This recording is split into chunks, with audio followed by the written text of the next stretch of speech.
wanted to see what would grow and what wouldn't grow. We're at about 2,900 feet. It was actually a greater revelation. Somehow I think our Father has a purpose in all of this. One of his purposes is to keep us in the Word. But what we're trying to show people is that they can actually do this. And I know they can because we're doing it.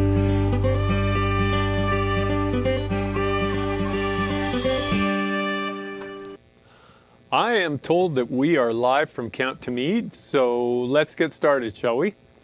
What have we been talking about lately? Well, we started in on some answering of questions, people that were writing in, emailing, and responding to our presentations. And the one that seems to get the most attention right now, we've been talking about the Millennium, and I really believe, as I've said before, that this is actually a present truth, and I believe that God is putting it on our hearts and minds to search out about the Millennium. It's actually a very interesting topic, for number one, and it's going to be used, it looks like, by the enemy of God, Satan himself, as a major deception. So in my mind, we've got to get this thing right. And I don't claim to have it all figured out, but we are really pounding on this anvil to try and figure out what the Millennium is all about, what we're going to be doing. We've had 3 presentations so far. And like I say, we've had questions come in. What about this? What about that? Well, we ended up last time on this slide. So why do I bring this slide up again? It has Zechariah 14 verse 12 in it. And of course, for you that have been studying the Millennium, Zechariah seems to play right into this concept. So the comment that came in is I took it out of context. Well, this is the only text that I actually used, and I was comparing it against Revelation 21 verse 8 and the lake of fire. It seems to me that these are talking about very, very similar events and could be talking about the same event. That's what it looks like to me. But before we start, let's have a word of prayer, because this is a kind of a deep subject that we're on to right now. And if we're going to get understanding, we're going to have the Spirit who inspired the prophets help us to understand not only the words of the prophet, but how the prophet actually was inspired when he wrote. Very, very important to understand that. So we need the Spirit to help us with this. So let's have a word of prayer, shall we? Father in heaven, we thank you so much for your word. We know it's sure, but it is a task to dissect it and take it apart. We are instructed to be careful when we're doing this, that we don't make mistakes. And Father, we are here asking for the spirit of prophecy to inspire us, that we can correctly interpret these words of the prophets. We pray this in the name of Yeshua, our Messiah and coming King. Amen. So here we have Revelation 21 talking about an event at the end of the Millennium. But the cowardly, the unbelieving, the abominable, the murderers, sexual immoral, sorcerers, idolaters, and all liars shall have their part in the lake which burns with fire and brimstone, which is the second death. So the second death, if I have to die twice, that would mean I died once. So this is the second death, and it's awarded to those that are wicked. Now, at the second coming, as we've been looking at this, and I would really recommend, if you've just jumped into this study, if someone has just said, oh, you got to watch this, this is number 4. And so I'd really recommend you go back. We've been talking about the second coming and the events that surround the second coming. This event here is talking about at the end of the Millennium, when the wicked, those that have lived on earth, all have died. Those who've gone before us have died a first death. Some of those people will be resurrected in the first resurrection, those that are in Christ. These are the ones that Paul talks about in 1 Thessalonians chapter 4, verses 15 through 17. He talks about those that have died in Christ will be raised, and they will meet the Lord Yeshua in the air with those that are alive when he comes. These are the righteous. Those that are wicked on the earth, Revelation 19 tells us this very clearly, they will be killed or destroyed when Yeshua returns. It talks very clearly about that. Even at the end of Revelation 19 it says, and the rest were killed. So everyone that's left that's wicked will be killed. And of course, there's been many multitudes that have gone before us that were wicked, and they will remain in their graves. They will not take part in the first resurrection, because the Bible tells us the blessed are taking part in the first resurrected. Those that are wicked are not blessed, and so they will not be part of that blessed resurrection. So they will come up in the second resurrection. I'm doing a little review here. We went through this in the last presentation pretty clearly. Those that are raised in the second resurrection at the end of the millennium are wicked, and they will come up and surround the city. They will attack Jerusalem and come up, and this is at the end of the story. It says that they will all have their part in the lake of fire and brimstone, which is the second death. So they will die the second death, and the second death, it tells us again in Revelation that there's no power in the second death. Why is there no power?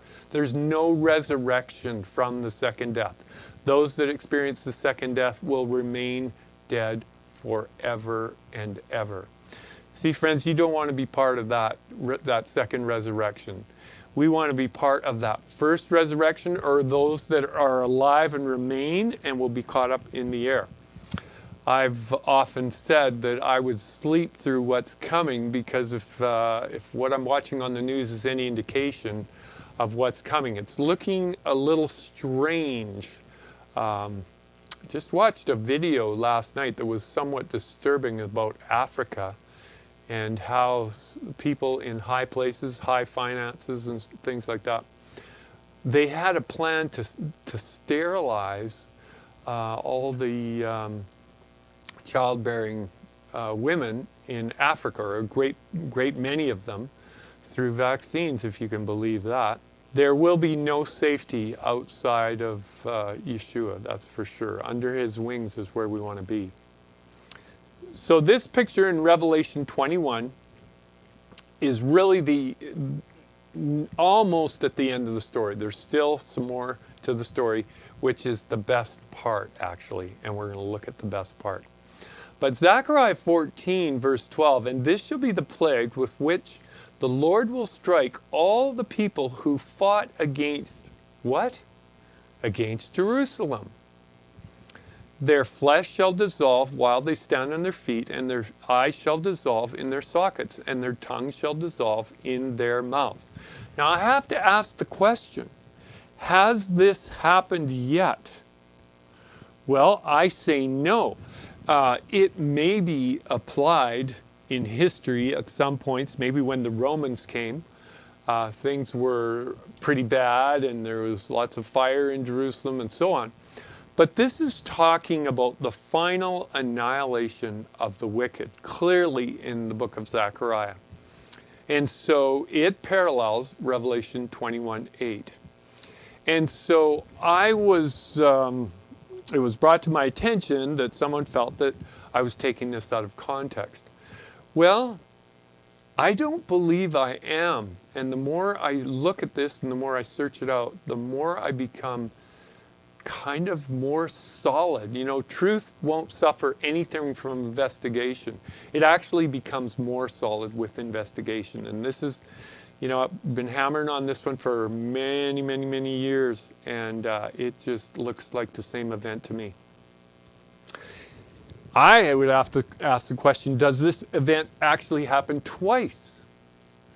Well, these people that come up in Revelation 21 verse 8 are definitely fighting against Jerusalem. But there's a difference here. They're fighting against the new Jerusalem. Jerusalem, the original Jerusalem, the heavenly Jerusalem, on the heavenly Mount Zion, in the heavenly city of God. This is what it talks about in Hebrews. Hebrews reveals to us, and this is something that the prophets did not seem to pick up on. When they talk about Jerusalem in the Old Testament, there doesn't seem to be any difference between the earthly Jerusalem and the heavenly Jerusalem. I would challenge anyone to find a text in the Old Testament where it talks about the heavenly Jerusalem. I already know you're not going to find it, but go ahead and look for it. You see, Jerusalem and the tabernacle, the temple, and the priesthood, and the sacrificial system, all of it, including the Garden of Eden. Most people are surprised at that, but including the Garden of Eden. These were all types of what God had in the original in the heavens. So he put down here on earth in type, in shadow of the reality that was in heaven. Well, why would he do that? Here's why. It's really not that complicated. Because he wanted to give us a taste of heaven, because he wanted us to want heaven. And so he gave us little glimpses in the types and the ceremonies and in the festivals. And I say in the Garden of Eden, this was only a type. And when we study the Bible, it becomes very clear that this is what God had planned. And so when he gave Jerusalem, when Israel and the Jews went to Jerusalem and they conquered Jerusalem, this is in the early times of Joshua and so on, they took Jerusalem and the cities that were around and established Israel. Jerusalem was actually a type of the heavenly Jerusalem. And the word Jerusalem, that's the city of peace, the city of the great king. And this was a type of the heavenly city, as we see in the book of Hebrews in chapter 12, talks about the heavenly Jerusalem. And we've talked about that a little bit already. But this is the difference now. This is talking about Jerusalem. Zechariah talks about Jerusalem. No mention of a heavenly Jerusalem. It's not until we get to Hebrews and in the book of Revelation that we actually see this heavenly Jerusalem. In fact, even the New Testament Bible writers did not talk about the heavenly Jerusalem. This was a new concept to them, and when John wrote about it, it was a fresh revelation. And in the book of Hebrews, it talks about that God had held things back from even the prophets from understanding. And in the book of Ephesians, Paul talks about God wanting to set up a body of believers here where Jerusalem, the earthly Jerusalem, would be the capital and people would flow into it, nations would flow into it, and he would establish one people. When it came to the place where everyone had made their decision, there would always have been a battle with evil against good, against God and against his enemy. There would always have to be that final battle, but that final battle would not be until every person had an opportunity to make up their minds for good or for evil. And this is what Yeshua talked about in the book of Matthew.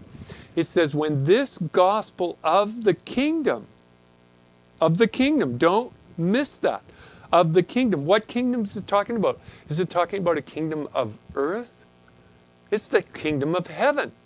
When we understand the kingdom of heaven, as we should understand it, and that this gospel has gone to all the world, and everyone has had opportunity to get an idea of what God is trying to do, restore all things to its Edenic state, even actually better than its Edenic state, because ultimately God is going to live with us in the flesh, if you will. We shall see his face. the face of the Son, the face of the Father. We read about this in the book of Revelation.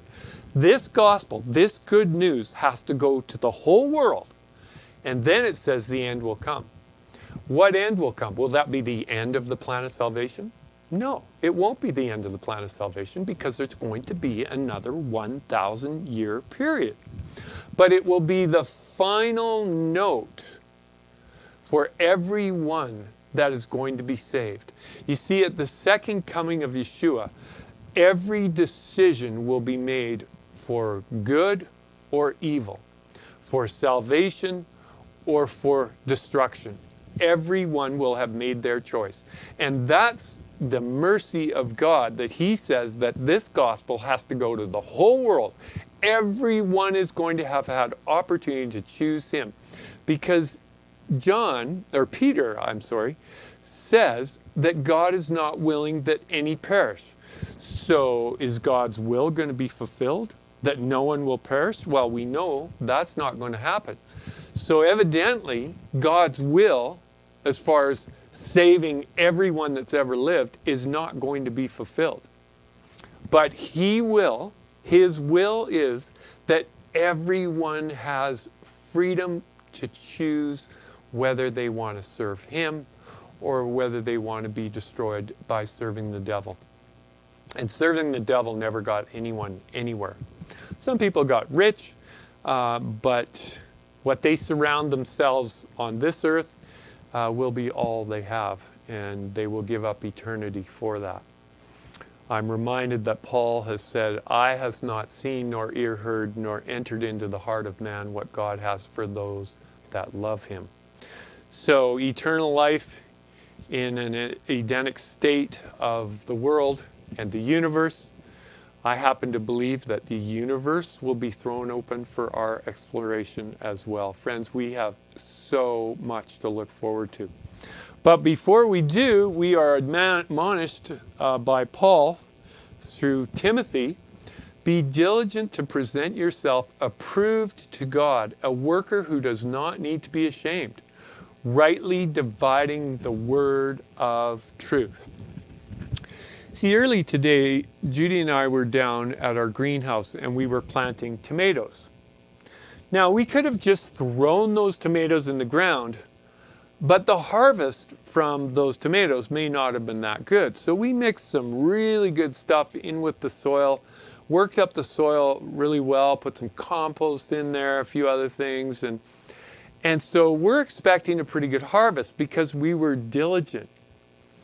Well, the Word tells us that if we are diligent in our study, then we will be able to rightly divide the word of truth. And of course, we need the Spirit to do that. The Spirit that gave the word to the prophets, we need that Spirit to help us interpret it. And this topic that we are on right now, the Millennium, is probably, what do you think, Judy? Probably one of the hardest subjects to get straight. Would you agree with that? Well, yes, it seems that a lot of people have questions about it. There's so many different teachings, two teachings, Satan's and God's, but which is which? But then there's lots of aspects around both of those teachings that people are trying to sort out. So, right. Satan's teaching is broad, and I've talked to a lot of people that I believe are believing a lie about the millennium. And there's so many aspects, and that large group of people can't really get it figured out what they believe about the millennium. And then there's the other side that believe something different about the millennium and where it is, what they will be doing, and so on. I've actually found that group to be pretty united on what they believe on it. So here, sorry, I cut you off. Were you going to? Well, no, what I was just going to say is when I teach on this topic to the women's groups and such, I like to say, do you prepare the same way to go to the grocery store as you prepare to go to the office? Or do you prepare the same way to go to the beach as to go visit your mother-in-law? Where you're going determines how you prepare. So if you understand where you are going, then that should affect your mindset. If you recognize that you're going to heaven and you're going to be surrounded by holy beings, then you want to try to make yourself more holy to prepare for that. You want to search yourself, examine yourself, get rid of every spot and wrinkle that you possibly can, and rely on God's mercy and grace and spirit for the rest. To get you over the line. Right. Yeah, so what you wear, are you going to go to Hawaii for a holiday and go swimming on the beach and snorkeling, or are you going to go to a ski mountain? So you're going to prepare for where you're going if you know where you're going and what you're going to be doing. So yes, definitely there's two really wide differences between these two topics, where you're going and so on. So you would prepare. So we need to rightly divide the word of truth. Now, one way that I have used to rightly divide the word of truth when it comes to prophecy, because that's what we're talking about. Millennium is future, but it's recorded in prophecy. So as we search the word, we're looking for events that seem like they're during the millennium. Now, it's very interesting that we do not even have the word millennium in the scriptures, of course, but we have a 1,000-year period. The 1,000-year period is mentioned 6 times in all of Scripture. Did you realize that? 6 times in all of Scripture. But there's an added problem with that 6 times. They're all in the same chapter, in the same book, in the last, the third to last chapter, chapter 20 of the book of Revelation. Verses 20, or chapter 20 through 23, are all after the millennium. The events that are transpiring here on earth after the millennium. So, herein is the problem. A lot of people like to say we need 2 or 3 witnesses and then everything's established. That's what it says in the Word. But we don't have 2 or 3 witnesses on the subject of the millennium. Not on the surface. But if we go a little deeper into the Word, we can find the millennium. But we need to rightly divide. And when I'm talking about rightly divide, I'm talking about the same kind of divide between the marrow and the bone. These things are close together. We're going to see that. It's going to take a little while, so I'm going to ask you to stay with me, because this is actually going to take a little bit of time. But I tell people, look, let's invest a little bit of time, because eternity is a long time.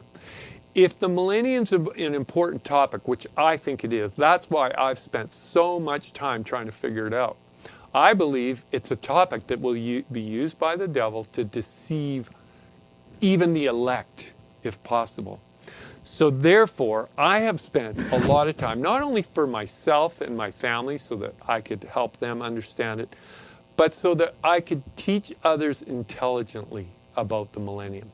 And you might be saying in your seat somewhere in Southern Africa, what does he know about the millennium? I've heard his teaching on the millennium and it's absolutely crazy.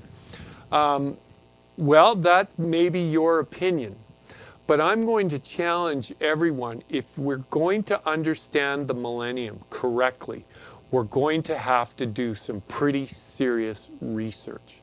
Because I believe where you're going to spend the millennium is a very, very important discussion.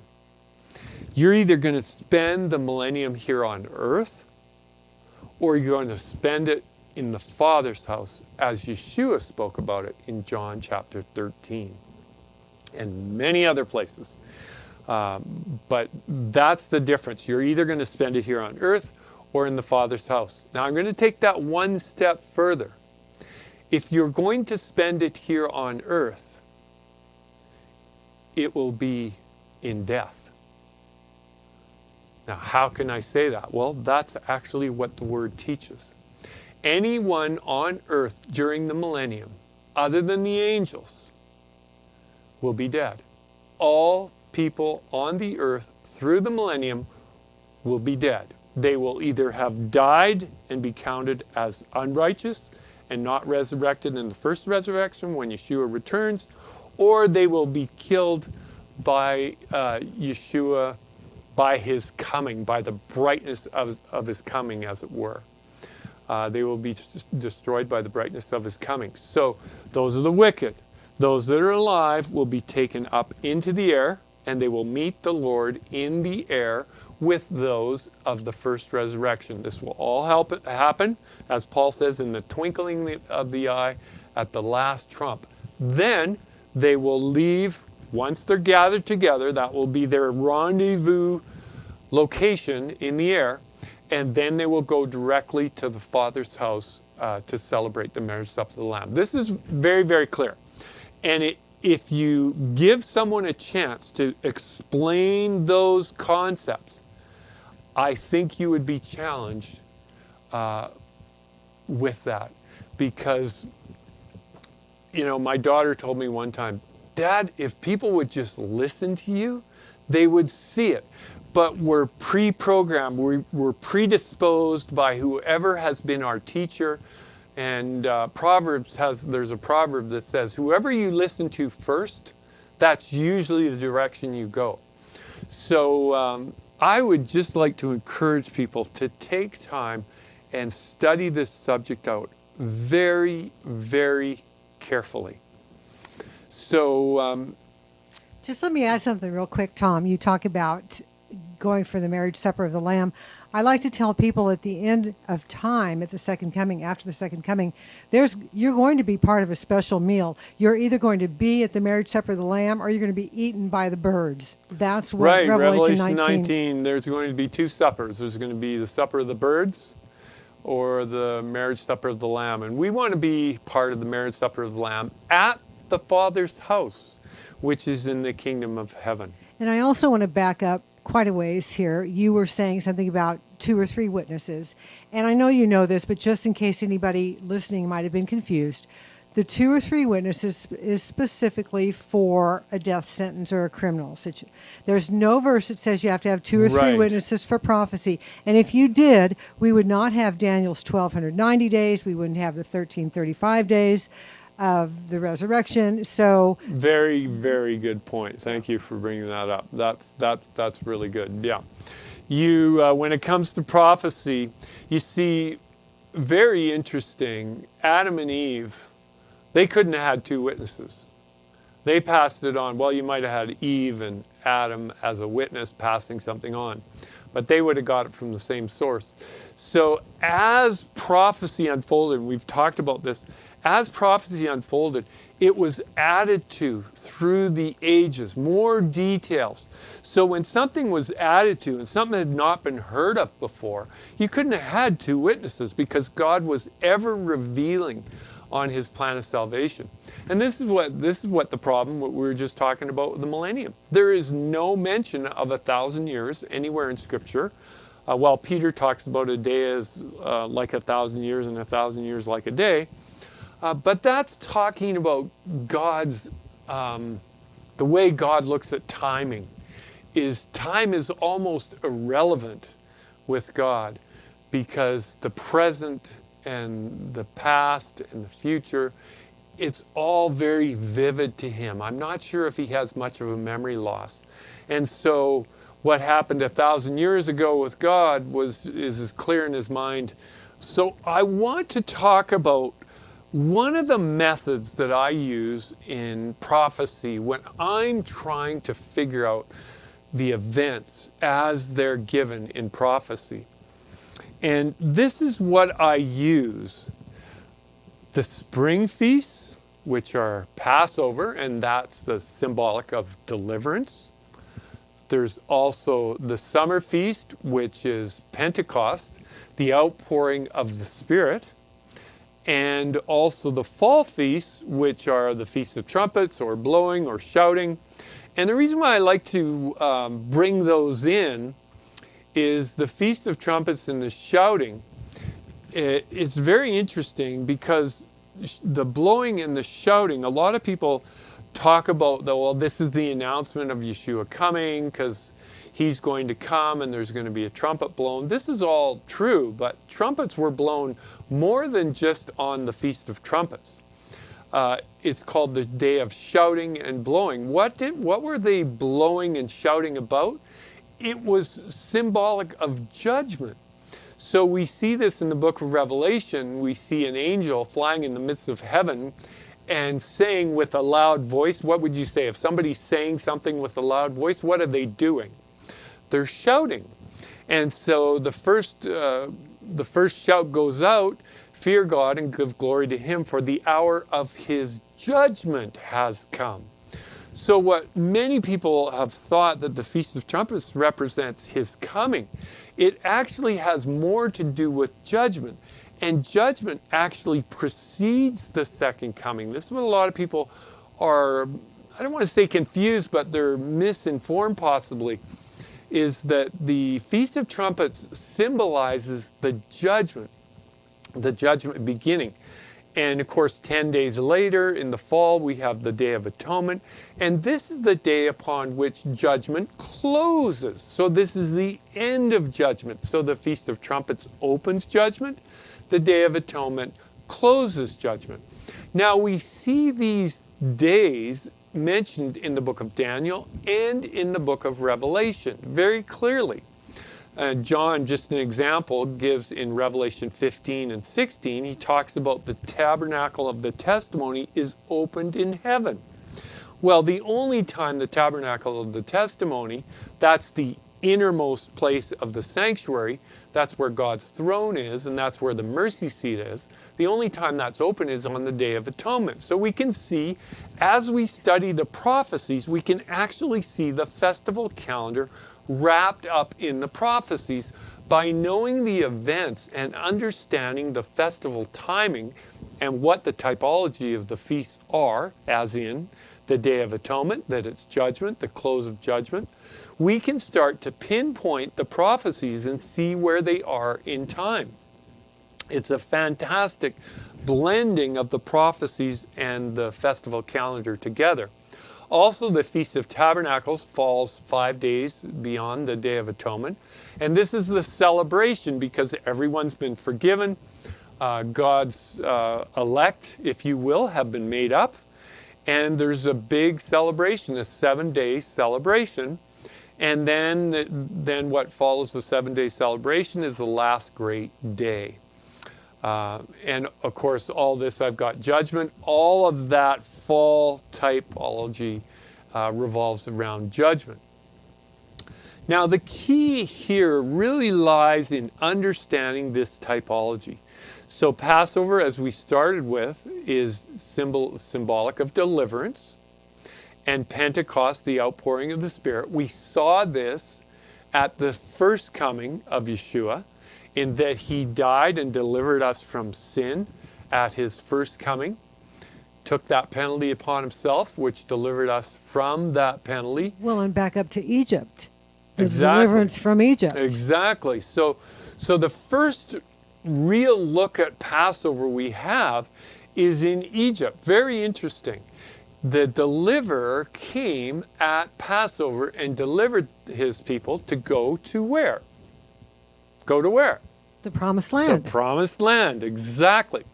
So the problem that we've made here, back when I first started studying about the feast, it was in the 1990s. That's, I know some of you may not even have been born back then. But we were studying about the feasts and we were studying the typology. And that's the connection that I saw right away, was these feasts are actually wrapped up in the whole plan of salvation. But when a lot of people started studying this, they came to the conclusion that the spring feast had been fulfilled at the first coming of Yeshua. And Pentecost had also been fulfilled at the first coming of Yeshua. But I realized that the feasts are actually cyclical. They're like a clock. They come around and they go around. So we saw, as Judy mentioned, we saw the Passover and the deliverance at where? The first time we clearly see it is in Egypt. That was a type, not of the first coming of Yeshua. Part of it was wrapped up in that. The part that was wrapped up in it was the lamb. They were saved by the blood of the lamb back in Egypt.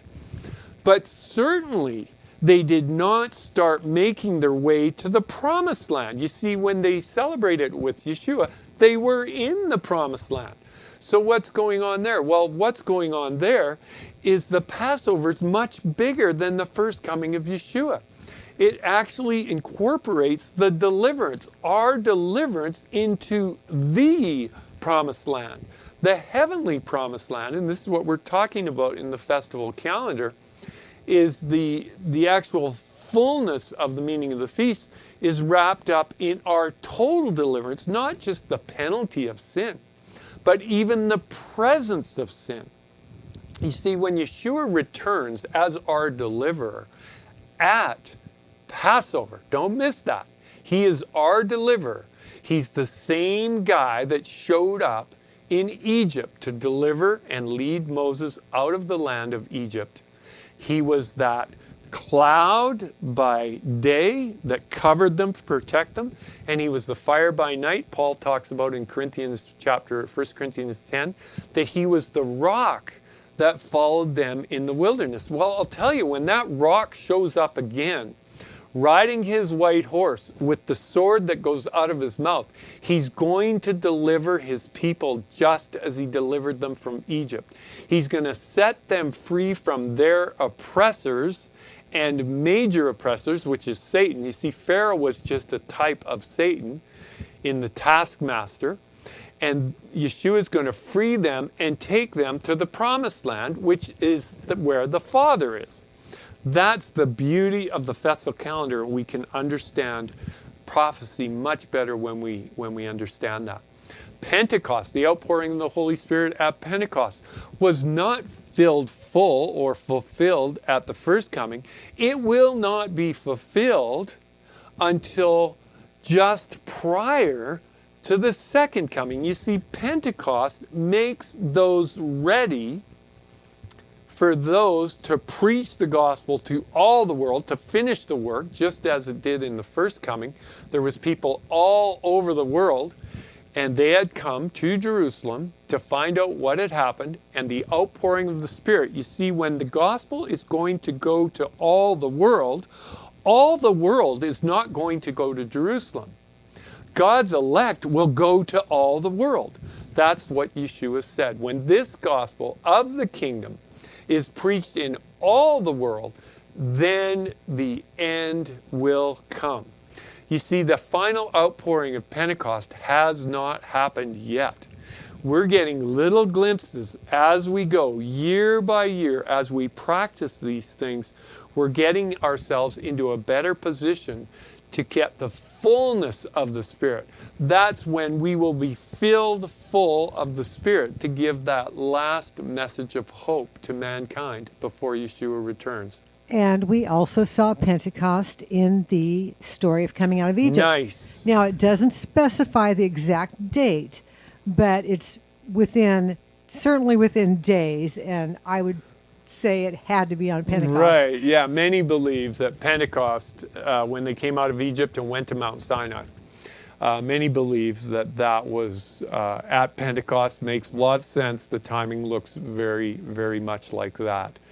And you know, that's really interesting because God took his people out of Egypt and said, you know what, we're going to live in, and I'm going to get a plug-in for the camp right now. Okay, is that okay? I'm going out on a limb right now. Is that God took his people out of Egypt, which is exactly what he's trying to do today. He's trying to take people out of Egypt. Well, there's some people that are going and leaving Egypt, downtown, so to speak, and they are getting in groups, like we are here at the camp. And I find it very interesting. If we will follow the pattern that God laid down when he took his people out of Egypt, he gave them the law and he said, look, you guys, if you're going to live together in any kind of harmony at all, then I'm going to give you a law, and it's how you're going to get along. And you've got to be careful to obey this law. And he said, if you do, you will live long on the land. Now, I just want to deviate here from just for a moment, because in that law, there's some things on health. There's actually quite a few things on health. There's things about sickness and disease and quarantine and so on. It's looking like those laws are going to have to be rebirthed, if you will. They're going to have to come back. We're going to have to be familiar with some of these laws because they may just keep us alive in what's coming. So let's go, I want to just go a little bit more on Passover, because just before Passover, when they left Egypt, what happened? Well, there was some plagues. How many plagues? There was 10 plagues. Well, there was 7 plus 3, I like to say, because the 10 were experienced by the Egyptians, but only 3 were experienced by God's people. You see, the last 7 of the plagues before the deliverance were only poured out on the wicked, or the Egyptians, those that rejected God. And we see that exact same scenario play out in the book of Revelation, where we have the 7 plagues that are poured out before the second coming. And the last plague is poured out, and then the return of Yeshua falls right on the heels of that. The deliverer will come right at the end of that 7th plague. This is exactly the same story as we have in Exodus. These are so well typed in the Old Testament that we just don't want to miss this, and it helps us to get the timing for the deliverance. Our deliverance will not happen in the fall. Judgment happens in the fall. Minds are made up in the fall. And then there's going to be a 6-month period, just like in the Exodus. What do you mean, just like in the Exodus? Well, if you go back to Exodus chapter 5, you're going to see that Pharaoh was challenged by Moses and Aaron, and they said, we want to go keep a feast to the Lord in the wilderness. Now, what feast do you suppose would they be keeping in the wilderness? It's not a feast, not a 7-day feast, would it be? Maybe an 8-day feast?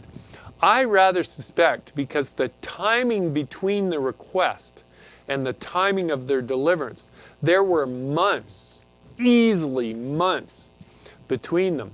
It's very likely that the feast that they wanted to keep in the wilderness was actually a wilderness feast. It was the Feast of Tabernacles, because that was judgment time. You see, God was going to deliver his people and bring judgments on Egypt. Well, in order to bring judgments on Egypt, wouldn't you have to judge them first? What do you think? Yes. Absolutely. There would have had to be a judgment first. You see, so Pharaoh was asked by Moses to let his people go out and prepare for judgment in the wilderness. And they were to go out. Well, time went by. Pharaoh said, no, you can't go and can't go. And then God said, I will deliver my people. And so he went through and had 7 plagues to finally get to Passover when they were delivered. So this is how we see the type playing out. The fall feasts come and judgment happens, and then it's several months after that that deliverance happens, and that's exactly the picture that we see in the book of Revelation. But you left out something important on here. Uh-oh. First fruits. Where's first fruits? And why don't you talk about first fruits between the Egyptians' time of Yeshua and the second coming? All right. So first fruits, talking about Passover, because Passover happened, and then first fruits followed that. Of course, you had the Feast of Unleavened Bread, and then first fruits followed that. It's very interesting that the first place that they went when they left, when they packed their bags and they left, was Succoth. And that was where Joseph's bones were. And I like to liken that, if you can just stretch your mind a little bit, that was a type of resurrection. You see, Joseph told his brothers and his posterity that when I die, I want you to pass this on to those that follow, that I want my bones taken out and I want them taken to the promised land. You see, that was like a resurrection. Those that are alive at Yeshua's coming, they will be taken up to the promised land, but those that are dead will be raised up out of their graves and taken. So we even see that first fruit typology in taking the bones, taking Joseph's bones up and out of the land of bondage and taken up. And so this also is very, very interesting when we start to look at the typology like this. So here we have, and I bring this up because this is going to help us a lot. You see, at the second coming, we're going to the Father's house. Those that are alive, that are unrighteous, will be slain by the brightness of his coming. And we're going to look at this all the way through the Bible. We're going to see how God has exposed this. But if we understand the festival calendar, it's going to help tremendously as we go through these prophecies.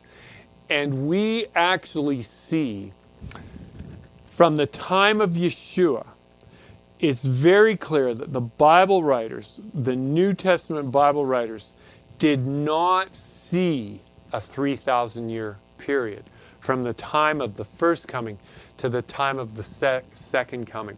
And we're going to see this. We're going to look at texts that show clearly.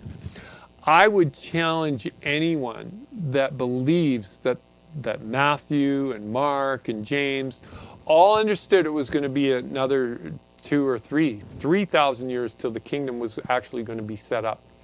They spoke nothing of it in the Word. In fact, it looks the total opposite of that. They spoke a lot about Yeshua possibly even coming back in their own lifetime. And this has been God's mercy and God's grace. This has caused salvation for many. And I happen to believe that if Yeshua let the disciples know that the kingdom was not going to be set up for another 3,000 years, I'm not sure how many would have got on board with that. But that's up for debate. So, and you didn't finish on first fruits, so I'll do it for you. Okay. At the time of Yeshua, he rose on first fruits, and there was a special resurrection of many others. And at the second coming, there is a resurrection, as you did mention that. So we see the first fruits is the day of resurrection. Right. Thank you. There's so many connections on this, so many dots to connect. Just to reiterate that for a moment, because it is super, super important. So in Egypt, we see a type. In the first coming, we see a type. Paul talks about 1 Corinthians chapter 15. He actually talks about Yeshua being the first fruits of those that sleep. So he says that Yeshua, actually what that means is Yeshua is a type of all those that will be raised at the end. Those that were raised at Yeshua's resurrection, after his resurrection, Matthew 27 that talks about that, those that are raised, Yeshua rose as his first fruits, but there's also going to be a group that are raised at his second coming, which Paul talks about them in the same light he talks about Yeshua being the first fruits. So that to me is another proof positive that Yeshua will resurrect the righteous in the first resurrection on the Feast of First Fruits. This is a typology of the calendar. You will not find a resurrection type in the fall feast. It's just not there. So here we go. Let's start looking at this, shall we? Let's get into it. Isaiah 46, 9 and 10. This is a very, very popular verse. I'm still coming to grips with the reality of what it actually means. Isaiah 46, 9 through 10. Remember the former things of old, for I am God and there is no other. I am God and there is none like me.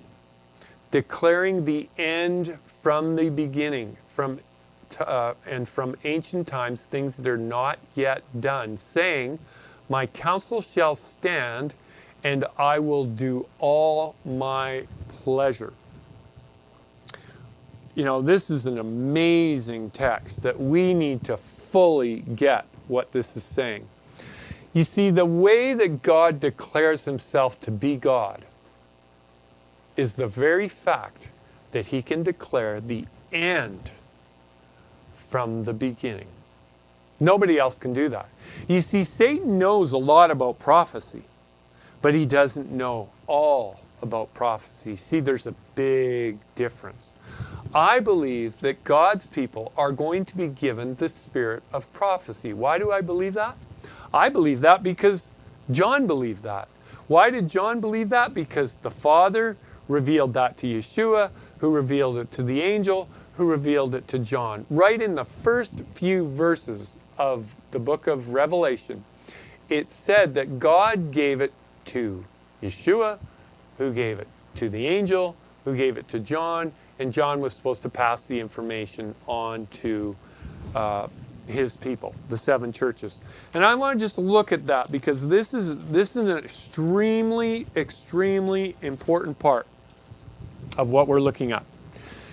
In Revelation chapter 1, it says, verse 1, the revelation of Yeshua the Christ, the Messiah, which God gave to him to show his servants things which must shortly take place. Now people say the revelation of Yeshua. So what does that mean? The revelation of who Yeshua is? No, that's not what it's saying. It's a revelation of Yeshua. It's a story that Yeshua gives to John, gives to the angel first, then the angel gives to John. It is a revelation of Yeshua in the sense that it reveals who he is. But it's what he does and what he's going to do that reveals who he is. Do you understand what I'm saying? If you knew about me in what I did and how I treated people and what my view of what was coming and how I was going to bless certain people in different ways, you would learn about me. So the book of Revelation is a learning about Yeshua, but it's more of a learning about a plan that God has given to Yeshua to reveal to his people. And that plan here is called in verse 2. It said, well, let's look that again now that we've got that. The revelation of Yeshua the Messiah, which God gave to him to show his servants things which must shortly take place. That's prophecy. So God gave a revelation to Yeshua that he would give it to him, and it's about events that were going to transpire. That's prophecy. That's talking about prophecy. And it goes on to say, he sent it and signified it by his angel to his servant John. So it's passing the baton. It goes to the Father, to the Son, to the angel, to John, and then John is told to give it to the 7 churches. So it's being passed on the line. Who bore witness to the Word of God, that's the Word of God, and to the testimony of Yeshua, the Messiah, and to all things that he saw. Blessed is he who reads and those who hear the words of this prophecy and keep those things that are written in it, for the time is near. You see, the testimony of Yeshua is mentioned 5 or 6 times in the book of Revelation. What is the testimony of Yeshua? We don't actually find out until Revelation 19:10, where the testimony of Yeshua, it says, is the spirit of prophecy. Goes right hand in hand with what these verses are. God is going to give his last day people the spirit of prophecy. Now, what is the spirit of prophecy? It's kind of 2 or 3-fold, you might say. You see, when Israel was being attacked by Assyria and so on, there was something that happened with the king of Assyria. You see, every time the king of Assyria was going to attack Israel, it seemed like Israel always knew in advance. Well, the king of Assyria was talking to some of his probably captains and leaders, and he says, what's going on here? Is there someone in our group that's a spy and is talking to the king of Israel so he knows where we're going to be and so on? And someone piped up and said, no, king, it's not quite like that. You see, there's a prophet in Israel that knows well in advance when we're going to be where, and he tells the people and they leave. And so it's like there's an insider, but there isn't an insider. God speaks through this prophet and he tells the king of Israel. You see, that's the kind of help we're going to need in the time of the end. What do you think? Absolutely. I love it. Yes. And so we need God's people in the time of the end are going to need the spirit of prophecy. That's why it's so important. Father, pour out on us the spirit of prophecy. Why else are we going to need the spirit of prophecy? Because the spirit of prophecy, according to Peter, I think it's 1 Peter 1 verse 10, something like that, he says that the spirit of Christ was in the prophets telling them what was going to be happening. The sufferings of the Christ and the glories that would follow. We see the sufferings of Christ. They're in the past. But the glories that are following are still in the future. And this is what we're looking at. This is what we're looking at in the millennium. It's the glories that are going to follow. And so we need, number one, we need the spirit of prophecy to help us to understand God's word. But we need the spirit of prophecy to help us navigate through the minefields that are coming in the form of persecution and so on in the last days. And certainly, I don't know if you're looking at what's going on, but we are definitely in the last days. Not the 50 years of last days, far, far less than that. We are knocking on the door of the last days right now.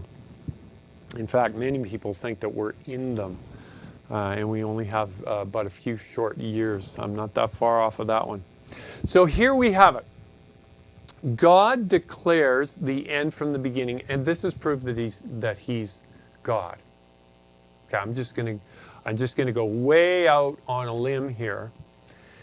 Okay, so if God declares that he knows the end from the beginning, and he's going to have a group of people on the earth that are so tightly connected with God and the spirit of prophecy, do you not think that God is going to give them, his people, a revelation of the events that are going to transpire at the time of the end through the prophets that have gone before us? In other words, we're going to be able to put the stories and the prophecies together correctly, rightly dividing the word of truth. Is this event before the millennium? Is this a second coming event? Is this a third coming event? I believe with all of my heart that God is going to help us understand to rightly divide the word of the prophets.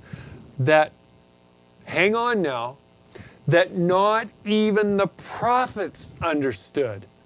And somebody might be saying, well, so you're saying that you're going to have a better understanding than Isaiah? Yes, I am saying that. I'm not saying that I'm going to. I'm saying that God's people are going to. And if I'm going to be part of God's elect at the end, then yes, I am saying that we're going to understand Isaiah better than Isaiah understood it. We're going to understand Jeremiah better than Jeremiah understood it. We're going to understand Ezekiel better than Ezekiel understood it. And we're going to understand Eve and Adam better than the prophecy that was told them. Yes, all through the prophets, they have talked about the future. They have talked about the kingdom. They have talked about events, the day of the Lord, and so on. But they did not understand how those things really fit together. And I hope you're not saying blasphemy. I hope you're going to stay with me for the rest of this story, because it actually gets much better. So, God declares the end from where? From the beginning. This is so vitally important for us to understand. You notice it does not say that God declares the end from the beginning and everything in between. This is so important. He gave the end. What is the end? The end is the restoration of all things. He gave that view to all the prophets. All of the prophets, he gave that view. You can read about it in Isaiah, in Jeremiah, in Joel, in all these prophets. Zechariah, you can read all about the end, but you can't read up all about what's in between the beginning and the end. You see, God gave glimpses to the prophets about all the things that were between, but they didn't understand where it actually floated and how to rightly divide those things. They were given a revelation of these things, but to rightly put them in their proper place was for us, upon whom the end of the ages has come. Now I'm going to stop here, and I'm going to give us a break, and we're going to build on this. I want you to digest everything that's here, because what we're going to get into is going to take us from the beginning all the way through the end. This is not a 5-minute study. We're going to look at the prophets in great detail and see how they wrote, and we're going to see events that transpire in the prophecies. We're going to see the first coming of Yeshua. We're going to see the second coming of Yeshua, which was 2,000 years later. And we're going to see the third coming of Yeshua, in some cases within 2 or 3 sentences in some of the prophets' writings. And it's very clear that the prophets did not understand that there would be a 3,000-year period between those 2 or 3 sentences. And so we're going to go through right from Adam and Eve. We're going to go through the Bible. We're going to look at all of this stuff, and we're going to see how God revealed the end from the beginning.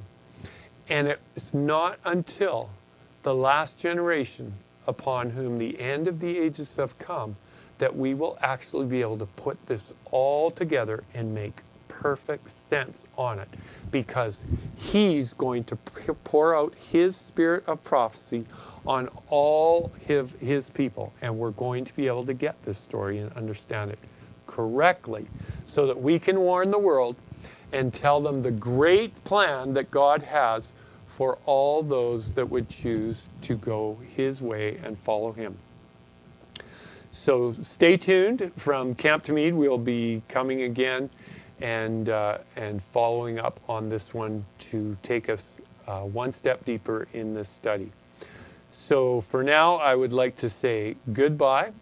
And also, I want to encourage you to go on our website, and we've got some books there, some teachings, and so on. Go on Rumble and YouTube. You can go on for our video teachings, and also our books. And I'd like to say again, Judy will put the book up on the screen for you. This latest book that we have, The Last Great Events of Daniel and Revelation, the wise shall understand. This is what this is all about. It's about understanding what's coming, putting everything in its proper place so that we can actually get it right, finally. Let's pray. Well, before you do, Tom, I'm going to throw one more thing that I want people to consider in their prayers. And you don't like to ask for donations and money, and I get that. But the fact of the matter is, our ministry takes money to operate. We've actually had some unexpected expenses come up recently, and we've got some other needs.